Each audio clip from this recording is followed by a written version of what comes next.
I might laugh through this one. That's fine. Let's laugh. Hi, everybody, and welcome to another episode. I'm sorry, I have to laugh. We can't stop laughing. Can't stop laughing. Anyway, you don't welcome to another episode of Bette and Julz. You don't want to know. That's not what it's called. And now you know with Bette and Julz. You don't want to know what she just said. Anyway, hi, everybody. Welcome to another episode of And Now You Know with Bette and Julz. I'm Bette. And I'm Julz. I might lose it throughout this whole episode. Oh, my God. We're having fun. We're having fun. We're always having fun. Yeah. But by the way, another technical difficulty that we want to share with you, and it's really in the spirit of inspiration, because we have fumbled through this whole thing since we started this episode. This is now going to be episode... Well, we just uploaded 46, but I don't know which one this will be. This will be the next one. So This is going to be episode 47. And we normally have a whole library of episodes that we stack, that we have in advance. Well, we were so ahead. Oh, and my mic... I hate it when that happens. Sorry. Okay. We don't care what people think about us. Okay, actually, that's right on topic for today. Oh, good God. Okay, right on topic for today, because today's episode. Why didn't we finish the story, Julz? Okay, the story was fumbling through this whole thing. We've had so many, I'm going to have to hold this up. We've had so many technical difficulties.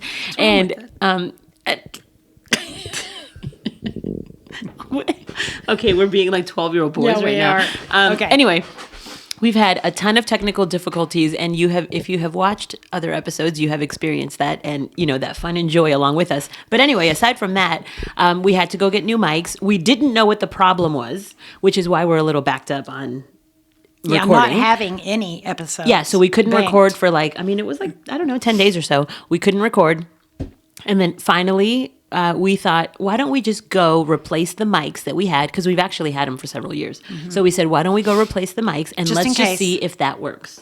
Of course it worked, so here we are. Except that right now, the stand is not like holding this one well, and so it just keeps dipping. You might need to get a new stand. Oh my God. Okay. Okay. So today's inspired to write a country song right now. Okay. Today's episode is titled Your Opinion of Me is None of My Business. And the reason why, I think we have talked about this before, but we wanted a whole episode dedicated to it, because I really think that there are still so many people, even at our age, still so many people hung up on other people's opinions, and so they hesitate, they don't make decisions, they stay in jobs that they don't like, they stay in relationships that they don't want to stay in. There's so much stuff that happens when people are so concerned about what are they going to think of me, what is my family going to say, and I'm going to say, I am guilty of this one thing that I'm about to say, and this is like previous me a long time ago when I was married. I remember having this fear of, I don't know what it looks like on the other side. Mm-hmm. And that will keep you stuck for a while. So part of it was, I don't know what this looks like. I've been with this person for 2 decades of my life. And so, I don't know. But the other part that was attached to that, I remember feeling like divorce is the ultimate failure. Yeah. And I remember thinking, I never want to be thought of as a divorced single mom. Yeah.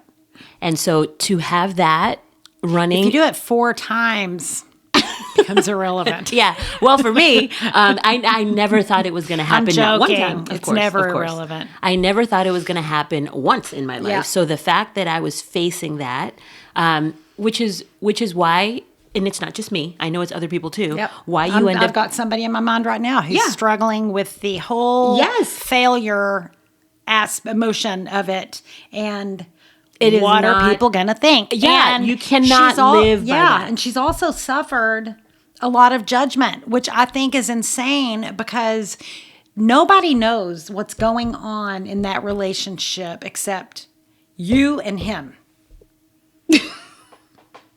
And it really ticks me off. Why are you laughing? Sorry. You and him? No. Are we going to start over? No, we are not starting over. We're just going to keep going. No, sorry. I wasn't even laughing at that. I was laughing at the other. You can't say it out loud. I can't say it. Keep going. We've had some things going on that have made me and Betty's true personalities come on off screen. Yeah, okay. And now we're all tickled. But I don't understand when people pass judgment. I feel like this whole thing is going to end up being like a blooper reel. You know when they can't keep their shit together? Okay. Okay, I'm good. Anyway, I'm sure that you've seen this too, Betty, on social media, where there's an apple in front of a mirror and it makes it look like it's a perfect apple on the post on social media. I'm being a child right now. Okay.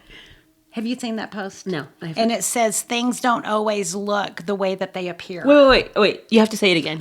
So I just saw this probably last week, but I've seen it before. But it showed the picture of an apple, like it's looking in the mirror. So you see the front part of the apple, and it's this perfect shaped apple, red, shiny, glossy, beautiful apple. And it says underneath, things don't always look the way they appear.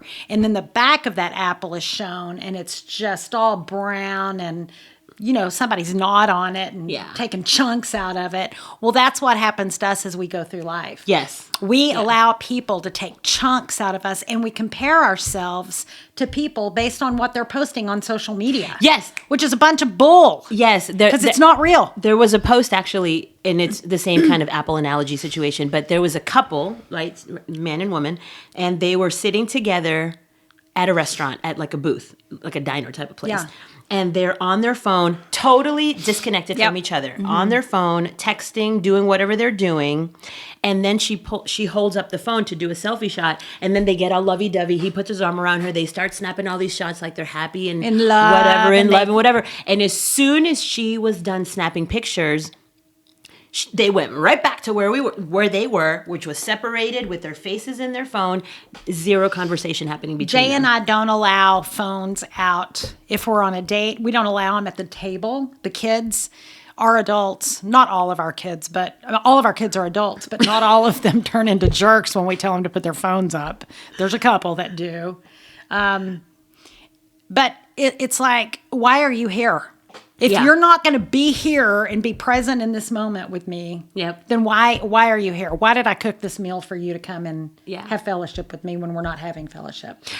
I remember, you're going to know who I'm talking about, but I'm not going to say her name. Right. I used to work with somebody who... Did I work with her? Yep, you worked with her. I used to work with somebody who I thought... For me, if I'm having a meeting with somebody, if I'm having a conversation, whether it's... I already know who you're talking about. I know you do. Whether it's a coworker or whether it's a client or whether it's whoever the conversation is with, I always put my phone on silent. I put it face down and I put it away from me because I want to be here. Yep. I want the moment. I want the conversation. I want to ask the questions. I want to learn more about, like, if you're a realtor or a lender or whoever you are that I'm meeting with, I want to know the person behind the label of of what you do for work, right? So I want to have these conversations with people, and you're not going to do that when you're constantly distracted by what the latest post was, what the text is coming in, what the email was. And I remember working with this person, the phone always in every meeting, even if it was lunch, even if Well, I got pretty ballsy at the end of my relationship with this individual, and I said, "Are you too busy to attend this meeting that you asked me to come to?" Exactly my point. So the phone was always face up, and every single time, and you know it. You know when you're sitting with someone, you know if you have their attention or not. And of course, when they're breaking eye contact every 2 seconds, to look down at their phone and then to pick it up and say, "Oh, just 1 second."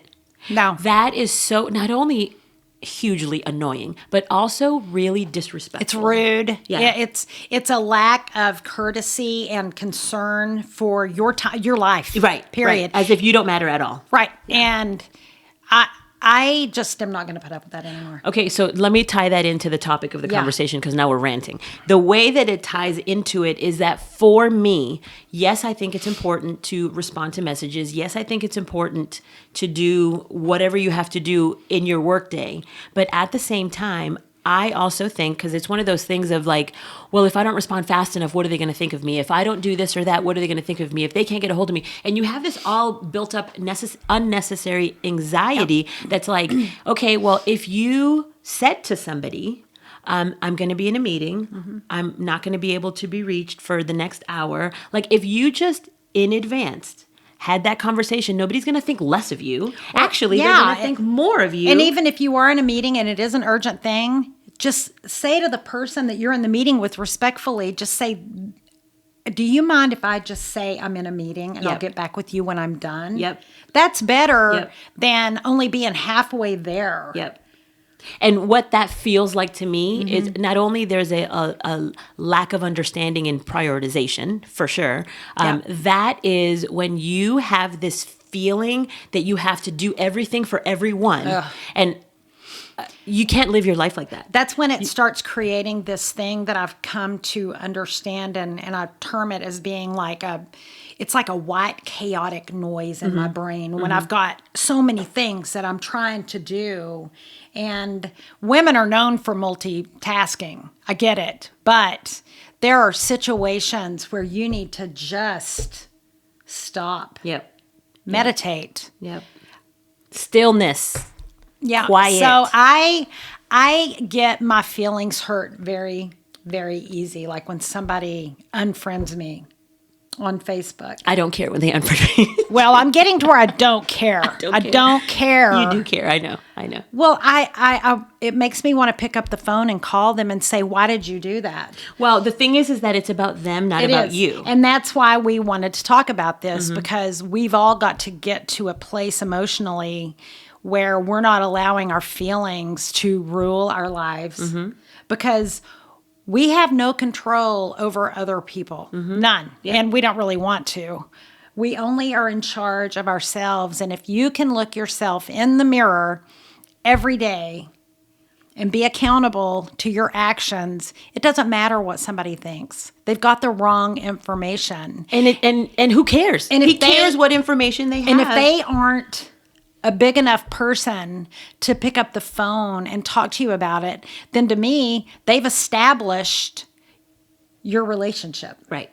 And that's where, I mean, Betty and I have decided that actions is a language. Absolutely. Period. 100%. I choose to, that is the primary place that I'm going to look to.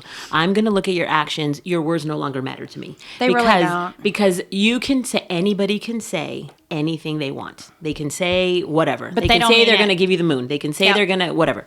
And if the actions don't line up with in the direction of that, or the attempt or the effort in that, it doesn't matter what they said. It's not going to happen. And so if you are hanging on to waiting for it because of what the words were, you're going to be waiting for a really long time. And then you're going to be really pissed. You're going to have so much disappointment. It's disappointing. And then you start having this resentment because you've spent so much time working so hard to make this something that it's not, even though they were really telling you what it is in their actions. Yeah. And people can be tricky. There are some big manipulators out there, and most of the time you're dealing with a narcissist, and they don't have the capacity to ever accept any blame. They'll never apologize. You've got to learn how to walk away from that and not worry about because they are going to talk about you. They are going to say things about you. And you just have to be okay with it. And you just have to know the truth. Yeah. Period. And it doesn't matter. That's not your responsibility to care about what other people think about you. And if the people they're talking to, they're probably talking to people who don't even know you, so it doesn't matter. But if they're talking to people who supposedly know you and they believe them, who cares? See, so I'm gonna throw in two things. One thing in response to what you just said, you really shouldn't care what anybody has to say, because honestly, when people take the time to talk about other people, to gossip, to cut down, to belittle, to whatever. When people are doing that, that tells me so much more about them than anything that they're saying about me. Yep. So the fact that you're willing to waste your time talking about me, well, okay, thanks that I get to live in your head rent free, right? Like, why would you want to invest your time, effort, and energy in someone else? The thing for real, the real situation is anybody that's really successful, productive, actually, ambitious, that has something to do with their life, that has a mission and has a goal. Anybody that actually has something going on for themselves in their path, those aren't the people bad-mouthing, belittling, spending their time gossiping by the water cooler. They are not the ones doing it. So really, you know what? Brene Brown, I love her, and she has in one of her books. I think I've brought this up before, but in one of her books, she talks about the haters. She talks about anybody who's not side by side with you in the ring. You shouldn't even spend a second thinking about anything that they're saying, because these are people that haven't walked in your shoes. These are people who haven't been brave enough or courageous enough to do anything that you've been doing. And so now they're sitting over here in the peanut gallery chatting. Yeah. Honestly, their opinion doesn't matter at all. It doesn't matter at all. No. Not that it shouldn't matter to me. It doesn't matter at all. I've said before, your opinion is based on nothing, therefore it means nothing. Right. Another thing that I think is really important that I want to stress on this is if you are with someone and they're talking about someone, know without hesitating that when they walk away from you, they're talking about you behind your back. Let them do it. It doesn't matter. Just hold them at arm's length. Start recognizing the people. And those can come in the form of family, for people that you thought were friends, coworkers, neighbors, anybody. You need to recognize who needs to be held at arm's length. Yeah. And it takes a lot of time and a lot of confidence and faith and trust in yourself to get to the place of not caring about what someone thinks about you. That's absolutely the truth. So I'm going to, exactly what you just said, I'm going to tie it into a work example.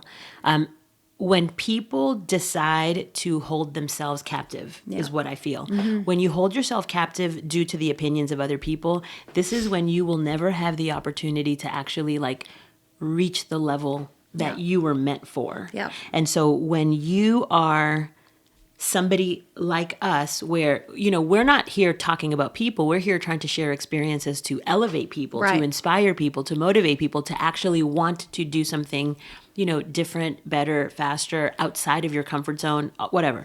So for us, you have to have the awareness and the willingness to be brave and courageous and to say, that's not what I want, and I'm willing to walk down this road, even if it means by myself. Yep.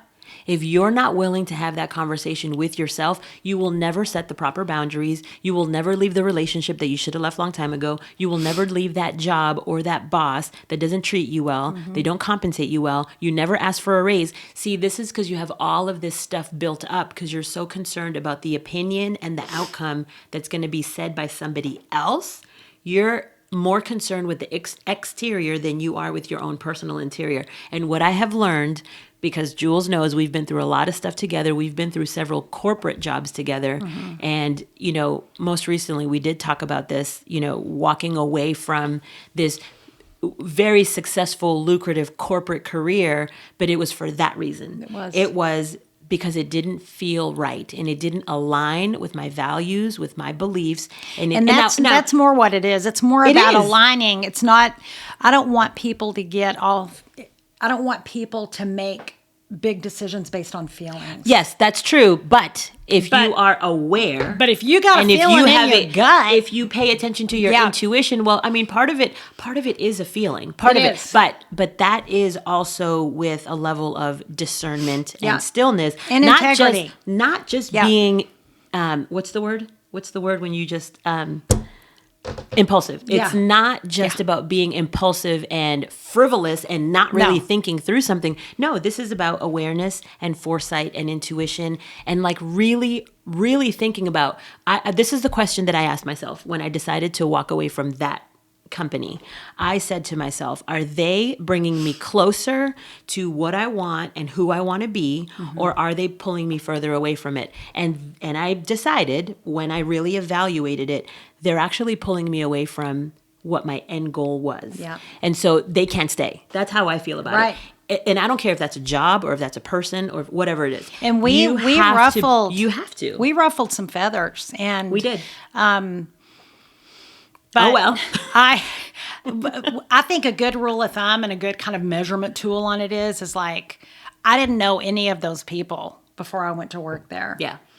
And I think that we're all guilty of maybe letting those relationships become more than just a work relationship. Like they can become like, let's go have a vacation together, or come over and spend the weekend with me and let's hang out. Or I don't know, they become, you almost put it into a category as family.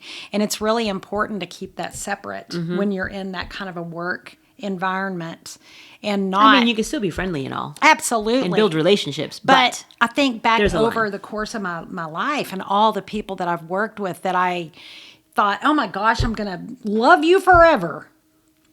I don't talk to any of them anymore. Except Yeah, Betty. let me. I'll throw out a couple names, and you tell me if you still love them today. Well, yeah, we know who those are, and they might as well. Yeah. But even at the last job that we were at, and I'm kind of like, wow, they thought I was really powerful.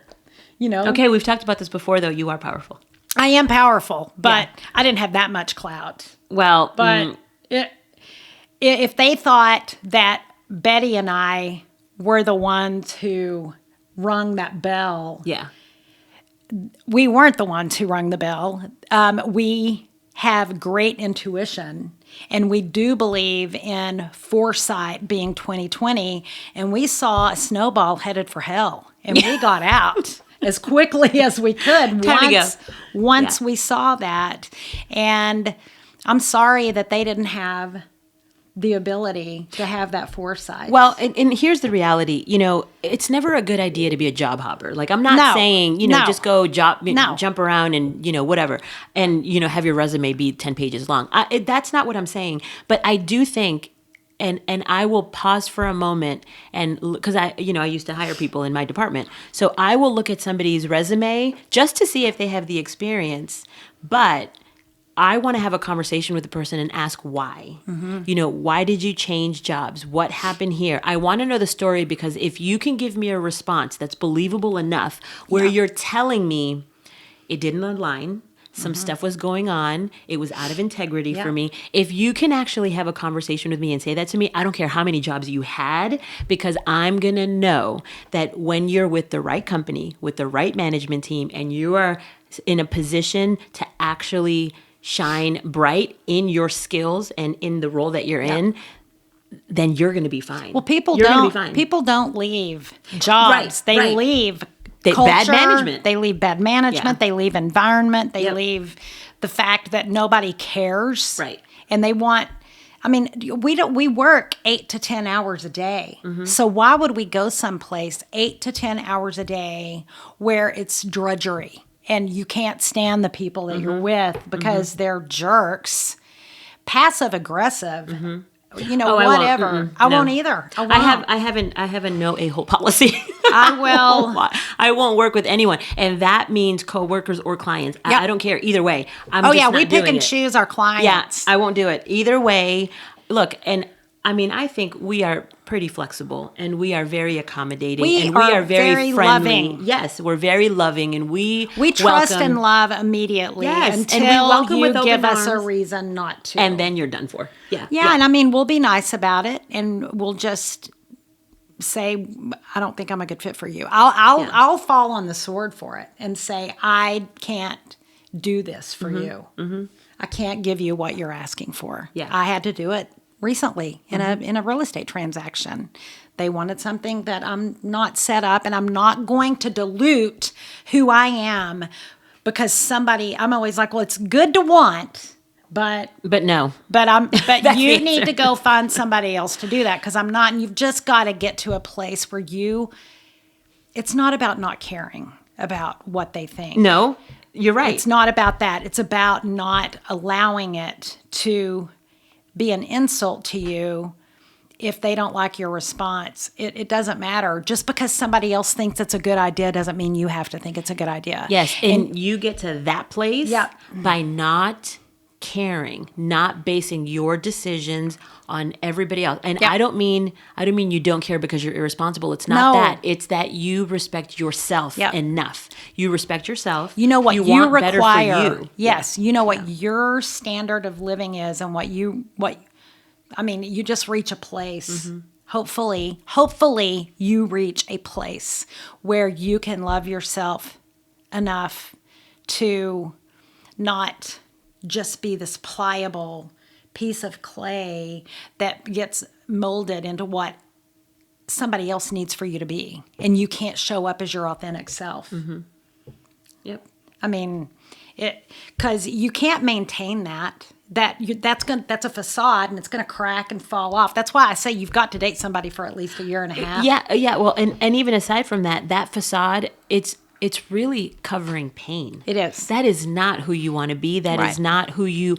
It's so much heavier. This is what we have learned along the way too. When you decide to let it go, life is so awesome. Yeah, everything just gets so much better. And there's there's a peace that comes with it. Yes, there's peace. Contentment. Yes, and there's also, with that, not only do you have to accept for you that you have to honor yourself first, really. You have to be honest. You also have to understand that might mean, in most cases, that there are people around you that will have to go. They will have to go. But you want peace, love, and harmony and happiness for yourself. When you have that, you will then vibrate at a different level, and you will be able to bring in the people to surround yourself with that absolutely are the right ones, that will then kind of feed your soul instead of like sucking your soul. You can't. I mean, there are a lot of emotional vampires out there. I remember, and I think I've mentioned this before, but my mom was probably about 30. She said she was about 30 when she found out that somebody didn't like her. And it really just devastated her. And she just wanted to know why they didn't like her. And my grandmother was a very wise woman, and she just said, because people don't like. Do you like every single person that you meet?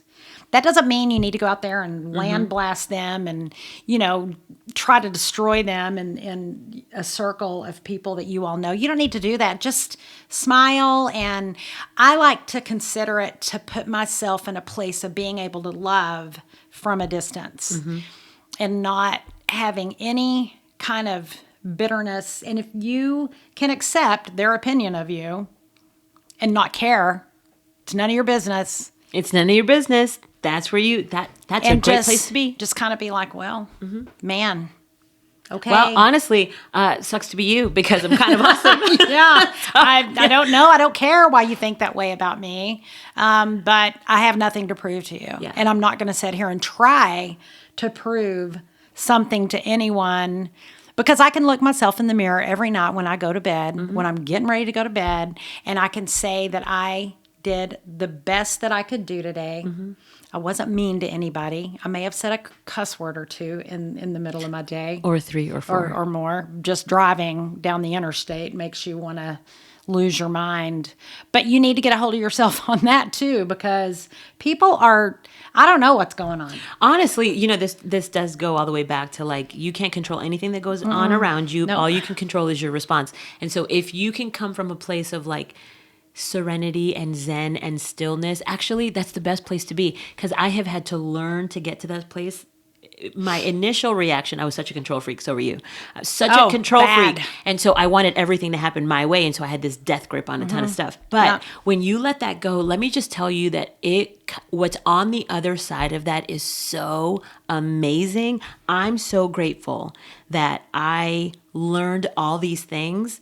And I mean, I'm still pretty young, and I have a really, I always say I have more life ahead of me than I do behind me. She says the opposite, which is not because true. I'm a lot older than her. Still. But it's still not true. I did learn my things that were important to get me grounded. It's when I had to be accountable to myself. And that's the only person you need to be accountable to is God and yourself. And you need to be accountable to your spouse if you're married. Mm-hmm. And they are allowed to have expectations of you, by the way. A lot of people say don't have expectations and you won't be disappointed. You need to have expectations in your marriage. Well, so here's the thing. If you marry the right person, that's a whole other episode. Yeah. If you marry the right person, because if you go in knowing what you're looking for, what you want, what you don't want, what your values are, what their values are, what's important to you, if you communicate all of that, then it's not even this expectation that then feels like this unreachable thing. Right. It's not. No, it just happens. Because then it just happens and you don't even have to talk about them. No, you because don't. you have entered into the marriage knowing who you marry and knowing what you want for each other. Yeah. And so then it's really not an expectation. Some people have the word expectation as a really bad thing. Exactly. And so I can understand how when you said it, my first thing was, I don't know about that. Yeah. But no, if you do it the right way, then I think it's just the life that you want to build with each other. It's not so much the expectation. I mean, of course, everybody has the expectation of, don't cheat. Right. I know Jay and I are so in sync in our marriage, and we both knew exactly what we were looking for. And so it was, we met and we've been together ever since. But we've laughed and said, what if I did this? And Jay's like, I'm taking you to the emergency room because that's not your character. I know that something has gone very sideways inside of your brain, or there's something serious going on inside of you. Yeah, because you would never do that. No, because he knows me well enough to know I would never, ever do that. So, yeah. So it's good to be with someone like that, because then the expectations are just, I don't know what you would call them. Yeah. They don't exist because... Well, it's a way of life. It's a way of being. It's a way of character and integrity. Not a performance to get your approval. And it's so nice to not have to be someone that you're not. Right. And whenever you're concerned about what other people are thinking about you, that's when you put on this fake facade and you become who they need you to be. Yep. And this is not... it's exhausting. This is not about cutting people off to be mean or to be judgmental or spiteful. It's not. It's really, honestly, from a place like, this is really how I live my life. Sorry, hit the mic. I really do feel like that you should still always lead with love, kindness, and respect. I still think that is the most important thing, even if you disagree with somebody else's values and beliefs and political views and whatever. Even if you do, if you can just not be reactive, right? Yeah. Be in your place, because you can only control your response, and let people be who they are. Let them walk their own path. Let them make decisions for whatever they want, and you choose if you want to surround yourself with people, how much time you want to spend with these people. You get to decide that part. You don't get to decide who they are and what they think and what they do. Yeah. I mean, I've had people in my life who have intentionally antagonized me, I guess is the right word to say. And then I do become reactionary. And they're like, look how you're acting. Look, what's wrong with you? Mm-hmm. Mm-hmm. So, I mean, you just have to be aware. This is where the wisdom of Jay Carradine comes in. When somebody is trying to push your buttons and they're trying to get, and basically emotionally hijacking you, when they're trying to do this whole thing, and you have the foresight and the self-control to just say, okay. Yeah. That's when that works the best. Yeah. It took him years to help me understand the true concept of not caring what other people think about me, and letting them, and just saying, okay. Yeah. I mean, literally, I've seen the man in action. I've seen him in situations where other people that I've known would have lost their shiitake mushroom. And Jay just stays so cool, and he goes, okay, And he Yep. walks away. Yep. Literally, I'm like, that is A superpower. the strength of that is better than him punching him in the face. Our timer went off. Yeah. Okay. We spent like the first 10 minutes acting like 12-year-old boys. I know. Sorry. But it was really funny. Oh my God. I can't believe that even happened, but we're going to leave it in because it's funny. It is funny. So I'm not going to edit it out. Yeah, and we don't care. We don't care what you think anyway. We do care what you think. On that note, we do love you all. Thank you for watching. If you have not subscribed, Sorry, that was a good one. if you have not subscribed, please do. And if you have, thank you so much. We appreciate you. We do have a comment section below. And if you would like to ask any questions or give us some feedback or tell us about topics that you want us to talk about, you can go ahead and put them there. And we also have an email address if you want to. Hold on, I got to catch my breath. Or if you want to just email us directly, we are the only ones that read it and we're the only ones that respond to it. And that's hello@bettyandjulz.com, BETTE. JULZ. Thank you so much for spending a part of your day with us. And we have really big plans, so make sure you stay tuned for so much more to come. Thank you for watching, and we'll see you on the next one. Bye. Bye.